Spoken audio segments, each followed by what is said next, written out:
श्रीरामचन्द्राभ्यां नमः। श्रीमद्वाल्मीकि रामायण दसम सर्ग। अंग देश में ऋष्यशृंग के आने तथा शांता के साथ विवाह होने के प्रसंग का कुछ विस्तार के साथ वर्णन किया। राजा की आज्ञा पाकर उस समय सुमंत्र ने इस प्रकार कहना आरंभ किया।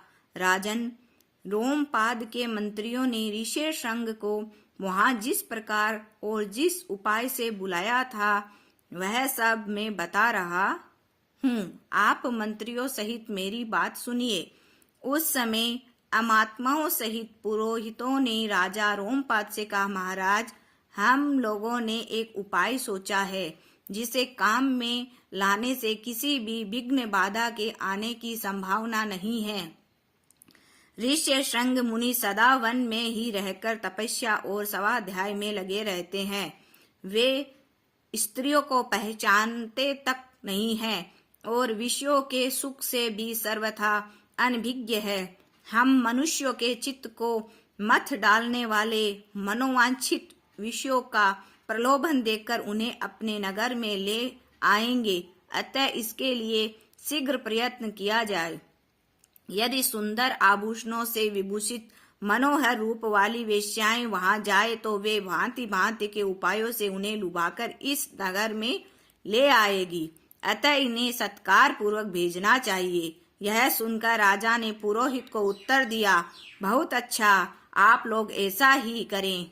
आज्ञा पाकर पुरोहित और मंत्रियों ने उस समय वैसा ही व्यवस्था की।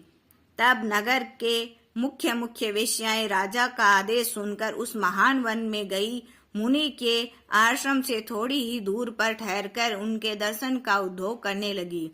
मुनि कुमार ऋष्यशृंग बड़े ही धीर स्वभाव के थे, सदा आश्रम में ही रहा करते थे। उन्हें सर्वदा अपने पिता के पास रहने में अधिक सुख मिलता था, अतः वे कभी आश्रम के बाहर नहीं निकलते थे। उन तपस्वी ऋषि कुमार ने जन्म से लेकर उस समय तक पहले कभी न तो कोई स्त्री देखी थी और न पिता के सिवा दूसरे किसी पुरुष का ही दर्शन किया था। नगर या राष्ट्र के गांवों में उत्पन्न हुए दूसरे प्राणियों को वे नहीं देख पाए थे। तदंतर एक दिन विभांडक कुमार ऋष्यशृंग अकस्मात घूमते फिरते उस स्थान पर चले आए जहां वे वेश्याएं ठहरी हुई थी। वहां उन्होंने उन सुंदरी विनीताओं को देखा। उन प्रमत्ताओं का वेश बड़ा ही सुंदर और अद्भुत था। वे मीठे स्वर में गा रही थी। ऋषि कुमारों को आया देख सभी उनके पास चली आई और इस प्रकार पूछने लगी, ब्राह्मण, आप कौन हैं, क्या करते हैं तथा इस निर्जन वन में आश्रम से इतनी दूर आकर अकेले क्यों विचर रहे हैं, यह हमें बताइए। हम लोग इस बात को जानना चाहती है। ऋष्यशृंग ने वन में कभी स्त्रियों का रूप नहीं देखा था और वे स्त्रियां तो अत्यंत कमनीय रूप से सुशोभित थी।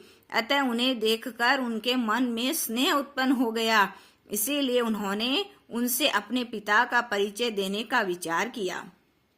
वे बोले, मेरे पिता का नाम विभांडक मुनि है, मैं उनका औरस पुत्र हूँ। मेरा ऋष्यशृंग नाम और तपस्या आदि कर्म इस भूमंडल में प्रसिद्ध है। यहाँ पास ही मेरा आश्रम है। आप लोग देखने में परम सुंदर है अथवा आपका दर्शन मेरे लिए शुभ कारक है। आप मेरे आश्रम पर चले, वहां मैं आप सब लोगों की विधि पूर्वक पूजा करूंगा। ऋषि कुमार की यह बात सुनकर सब उनसे सहमत हो गई। फिर वे सब सुंदरी स्त्रियां उनका आश्रम देखने के लिए वहां गई। वहां जाने पर ऋषि कुमार ने यह अर्घ्य है, यह पाद्य है तथा यह भोजन के लिए फल मूल प्रस्तुत है, ऐसा कहते हुए उन सब का विधि पूर्वक पूजन किया। ऋषि की पूजा स्वीकार करके वे सभी वहां से चली जाने को उत्सुक हुई। उन्हें विभांडक मुनि का भय लग रहा था, इसीलिए उन्होंने शीघ्र ही वहां से चली जाने का विचार किया। वे बोली, ब्राह्मण, हमारे पास भी ये उत्तम उत्तम फल है। वे प्रवर, इन्हें ग्रहण करे, आपका कल्याण हो। इन फलों को शीघ्र ही खा लीजिए, विलंब न कीजिए।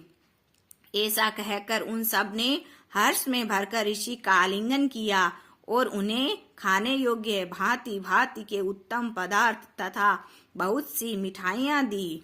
उनका रसास्वादन करके उन तेजस्वी ऋषि ने समझा कि ये भी फल है, क्योंकि उस दिन से पहले उन्होंने कभी वैसे पदार्थ नहीं खाए थे। भला सदा वन में रहने वालों के लिए वैसी वस्तुओं के स्वाद लेने का अवसर ही कहाँ है। तत्पश्चात उनके पिता विभांडक मुनि के डर से डरी हुई वे स्त्रियां व्रत और अनुष्ठान की बात बता उन ब्राह्मण कुमार से पूछकर उसी बहाने वहां से चली गई। उन सब के चले जाने पर काश्यप कुमार ब्राह्मण ऋष्यशृंग मन ही मन व्याकुल हो उठे और बड़े दुख से इधर उधर टहलने लगे। तदंतर दूसरे दिन फिर मन से उन्हीं का बारंबार चिंतन करते हुए शक्तिशाली विभांडक कुमार श्रीमान ऋष्यशृंग उसी स्थान पर गए जहां पहले दिन उन्होंने वस्त्र आभूषणों से सजी हुई उन मनोहर रूप वाली वेश्याओं को देखा था। ब्राह्मण ऋषि श्रृंग को आते देख तुरंत ही उन वेश्याओं का हृदय प्रसन्नता से खिल उठा। वे सब की सब उनके पास जाकर उनसे इस प्रकार कहने लगी, सौम्य आओ, आज हमारे आश्रम पर चलो। यद्यपि यहाँ नाना प्रकार के फल मूल बहुत मिलते हैं, तथापि वहाँ भी निश्चय ही इन सब का विशेष रूप से प्रबंध हो सकता है। उन सब के मनोहर वचन सुनकर ऋषि श्रृंग उनके साथ जाने को तैयार हो गए और वे स्त्रियां उन्हें अंग देश में ले गई। उन महात्मा ब्राह्मण के अंग देश में आते ही इंद्र ने संपूर्ण जगत को प्रसन्न करते हुए सहसा पानी बरसाना आरंभ कर दिया। वर्षा से ही राजा को अनुमान हो गया कि तपस्वी ब्राह्मण कुमार आ गए। फिर बड़ी विनय के साथ राजा ने उनकी अगवानी की। पृथ्वी पर मस्तक टेक कर उन्हें साष्टांग प्रणाम किया। फिर एकाग्रचित होकर उन्होंने ऋषि को अर्घ निवेदन किया तथा उन विप्र शिरोमणि से वरदान मांगा, भगवान आप और आपके पिताजी का कृपा प्रसाद मुझे प्राप्त हो। ऐसा उन्होंने इसीलिए किया कि कहीं कपट पूर्वक यहाँ तक लाए जाने का रहस्य जान लेने पर विप्रवर ऋषि श्रृंग अथवा विभांडक मुनि के मन में मेरे प्रति क्रोध न हो। तत्पश्चात ऋषि श्रृंग को अंतःपुर में ले जाकर उन्होंने शांत चित्त से अपनी कन्या शांता का उनके साथ विधि पूर्वक विवाह कर दिया। ऐसा करके राजा को बड़ी प्रसन्नता हुई। इस प्रकार महातेजस्वी ऋषि श्रृंग राजा से पूजित हो संपूर्ण मनोवांछित भोग प्राप्त कर अपनी धर्म पत्नी शांता के साथ वहां रहने लगी। इसी प्रकार श्री वाल्मीकि निर्मित आर्ष रामायण आदि काव्य के बालकांड में 10वां सर्ग पूरा हुआ। जय सिया राम। 11 सर्ग। सुमंत्र के कहने से राजा दशरथ का सपरिवार अंगराज के यहाँ जाकर वहां से शांता और ऋषि श्रृंग को अपने घर ले आना। तदंतर सुमंत्र ने फिर कहा, राजेंद्र आप पुनः मुझसे अपने हित की वह बात सुनिए जिसे देवताओं में श्रेष्ठ बुद्धिमान सनत कुमार जी ने ऋषियों को सुनाया था। उन्होंने कहा, इक्ष्वाकु वंश में दशरथ नाम से प्रसिद्ध एक परम धार्मिक सत्य प्रतिज्ञ राजा होंगे। उनकी अंगराज के साथ मित्रता होगी। दशरथ के एक परम सौभाग्यशालिनी कन्या होगी जिनका नाम शांता। अंग देश के राजकुमार का नाम होगा रोमपाद। महायशस्वी राजा दशरथ उनके पास जाएंगे और कहेंगे, धर्मात्मन मैं संतानहीन हूँ, यदि आप आज्ञा दे तो शांता के पति ऋष्यशृंग मुनि चलकर मेरा यज्ञ करा दे।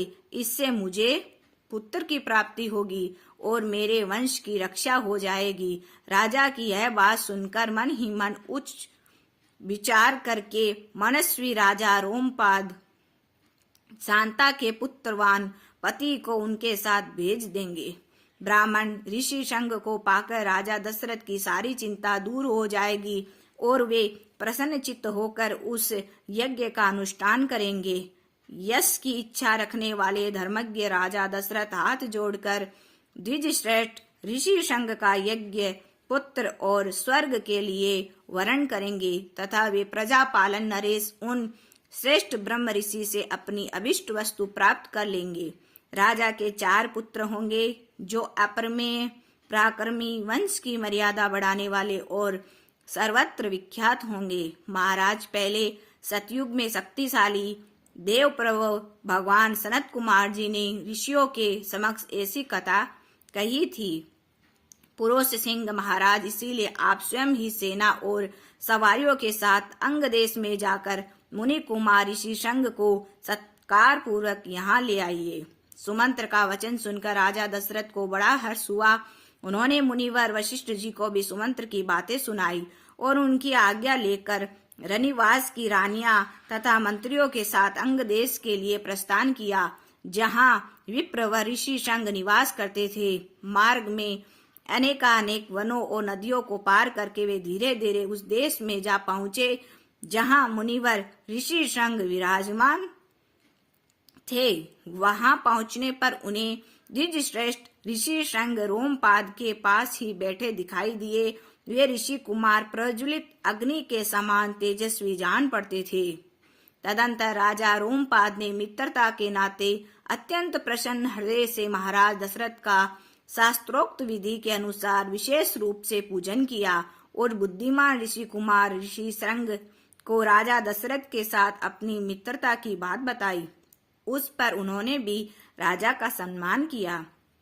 इसी प्रकार भली भांति आदर सत्कार पाकर नर श्रेष्ठ राजा दशरथ रोमपाद के साथ वहां 7-8 दिनों तक रहे। इसके बाद वे अंगराज से बोले, प्रजापालक नरेश, तुम्हारी पुत्री शांता अपने पति के साथ मेरे नगर में पदार्पण करे, क्योंकि वहां एक महान आवश्यक कार्य उपस्थित हुआ है। राजा रोमपाद ने बहुत अच्छा कहकर उन बुद्धिमान महर्षि का जाना स्वीकार कर लिया और ऋषि श्रृंग से कहा, विप्रवर, आप शांता के साथ महाराज दशरथ के यहाँ जाइए।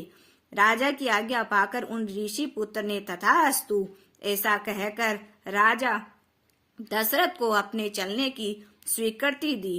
राजा रोमपाद की अनुमति ले ऋषि संघ ने पत्नी के साथ वहां से प्रस्थान किया। उस समय शक्तिशाली राजा रोमपाद और दशरथ ने एक दूसरे को हाथ जोड़कर स्नेह पूर्वक छाती से लगाया तथा अभिनंदन किया। फिर मित्र से विदा ले रघुकुल नंदन दशरथ वहां से प्रस्थित हुए। उन्होंने पूर्ववासियों के पास अपने शीघ्रगामी दूत भेजे और कहलाया कि समस्त नगर को शीघ्र ही सुसज्जित किया जाए। सर्वत्र धूप की सुगंध फैले, नगर की सड़कों को झाड़ बुहार कर उन पर पानी का छिड़काव कर दिया जाए तथा सारा नगर ध्वजा पताकाओं से अलंकृत हो। राजा का आगमन सुनकर पूर्ववासी बड़े प्रसन्न हुए। महाराज ने उनके लिए जो संदेश भेजा था उन्होंने उसी समय पूर्ण रूप से पालन किया। तदंतर राजा दशरथ ने शंख और दुदुम्बी आदि वाद्यों की ध्वनि के साथ विप्रवर ऋषि संघ को आगे करके अपने सजे सजाए नगर में प्रवेश किया। उन द्विज कुमार का दर्शन करके सभी नगर निवासी बहुत प्रसन्न हुए। उन्होंने इंद्र के समान पराक्रमी नरेश दशरथ के साथ पुरी में प्रवेश करते हुए ऋषि संघ का उसी प्रकार सत्कार किया जैसे देवताओं ने स्वर्ग में सहस्त्राक्ष इंद्र के साथ प्रवेश करते हुए कश्यप नंदन वामन जी का सम्मान किया था।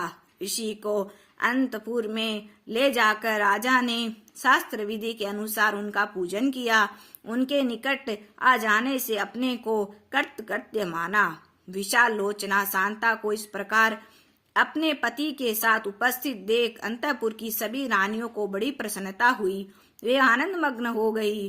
शांता भी उन रानियों से तथा विशेषतः महाराज दशरथ के द्वारा आदर सत्कार पाकर वहां कुछ काल तक अपने पति विप्रवर ऋषि संघ के साथ बड़े सुख से रही।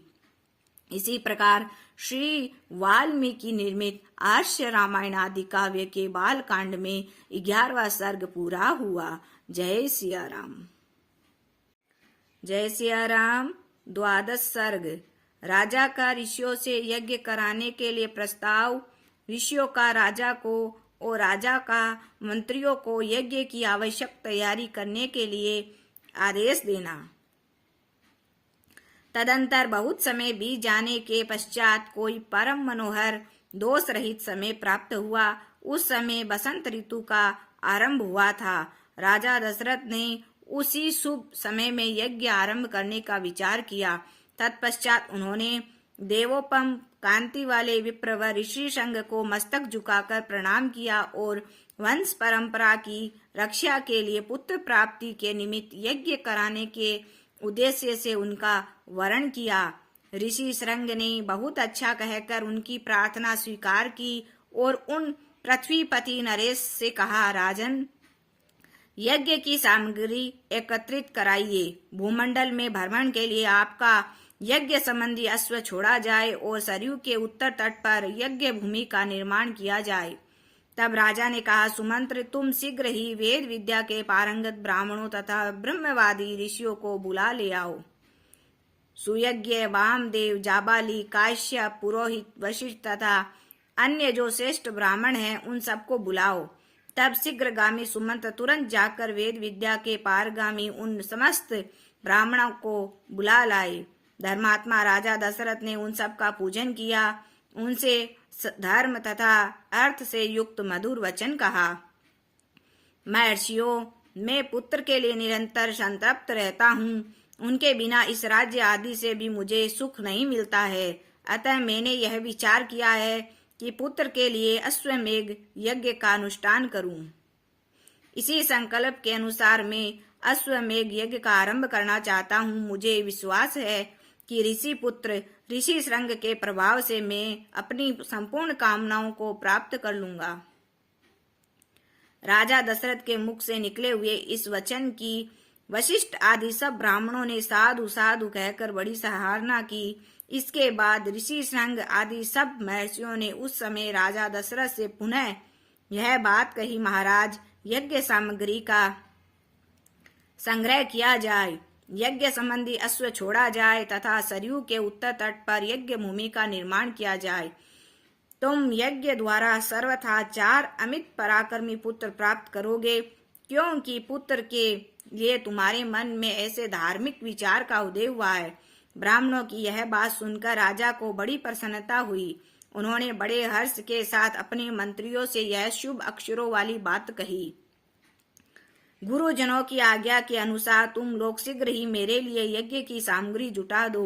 शक्तिशाली वीरों के संरक्षण में यज्ञ अश्व छोड़ जाए और उसके साथ प्रधान ऋत्विज भी रहे। सरयू के उत्तर तट पर यज्ञ भूमि का निर्माण हो। शास्त्रोक्त विधि के अनुसार क्रमशः शांति, कर्म, पुण्य वाचन आदि का विस्तार पूर्वक अनुष्ठान किया जाए, जिससे विघ्नों का निवारण हो।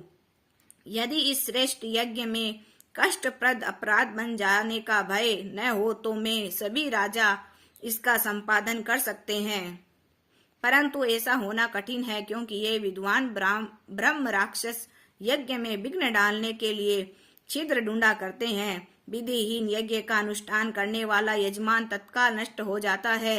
अतः मेरा यज्ञ जिस तरह विधि पूर्वक संपूर्ण हो सके वैसा उपाय किया जाए। तुम सब लोग ऐसे साधन प्रस्तुत करने में समर्थ हो। तब बहुत अच्छा कहकर सभी मंत्रियों ने राजेश्वर दशरथ के उस कथन का आदर किया। उसकी आज्ञा के अनुसार सारी व्यवस्था की।